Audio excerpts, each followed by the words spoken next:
आऊज़ुबिल्लाहिमिनश्शैतानिर्रजीम बिस्मिल्लाहिर्रहमानिर्रहीम। अस्सलाम वालेकुम उस्ताज़ ग्रामर बच्चों आज फ़िज़िक्स नाइन्थ के चैप्टर नंबर 5 ग्रेविटेशन के इम्पोर्टेंट शॉर्ट और लॉन्ग क्वेश्चंस बताऊंगा, लेकिन ज़्यादा इम्पोर्टेंट है उस्ताद का अदब करना, वालिदैन की खिदमत करना, इससे भी ज़्यादा इम्पोर्टेंट है, तो वो उसका भी ख्याल रखना है।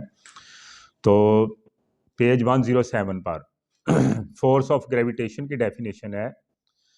ये इस तरह लिखना आपने, थोड़ा सा इसमें गौर से सुने। Newton concluded that there exist a force due to which every body of the universe attracts every other body. He named this force the force of gravitation. फिर लॉ ऑफ ग्रेविटेशन है, मोस्ट इंपॉर्टेंट है, बहुत important है, ये लाजमी याद करना अच्छी तरह से। ब्लॉक में जो दिया गया है ये लिखना है और साथ इसकी इक्वेशन लिख देनी है, जी एफ फिजिकल जी m1 m2/d2। इसके बाद जी की what is G, capital G, difference between G and G, ये भी आ सकता है, या व्हाट इज जो कैपिटल डी है इस G sorry capital G define तो इसकी है, G is proportionality constant, its value is same everywhere in SI units, its value is 6.673 into 10⁻⁻11 newton metre square per kilogram square.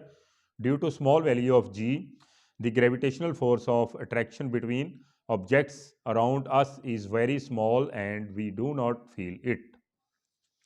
इसके बाद 109 page पर field force की definition है। The velocity of the body throne up goes on decreasing while on return its velocity goes on increasing। This is due to the gravitational pull of the earth acting on the body, whether the body is in contact with the earth or not, such a force is called field force।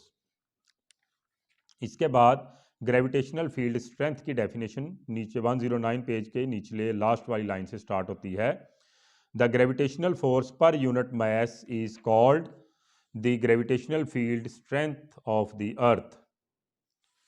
इसके बाद page number 112 पर artificial satellite, इसकी सारी ये लिखनी है, उसके नीचे वाली सिर्फ 2 लाइंस स्किप कर देनी है, यानी कि यहाँ तक लिखना है, यहाँ से an object that revolves around a planet is called a satellite, यहाँ से लेकर and earth are used for communication purposes, यहाँ तक लिखना है, लास्ट 2 लाइन स्किप कर दें।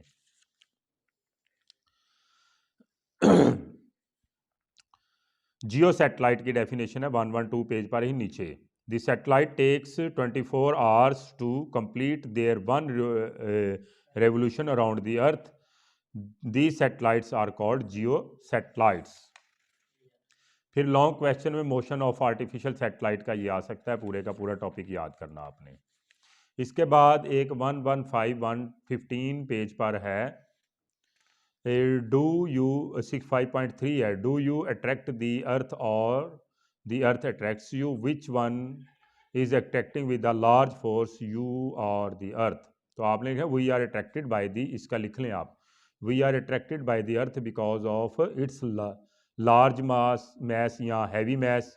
We are attracted by the earth because of its heavy mass या लार्ज mass लिख लें।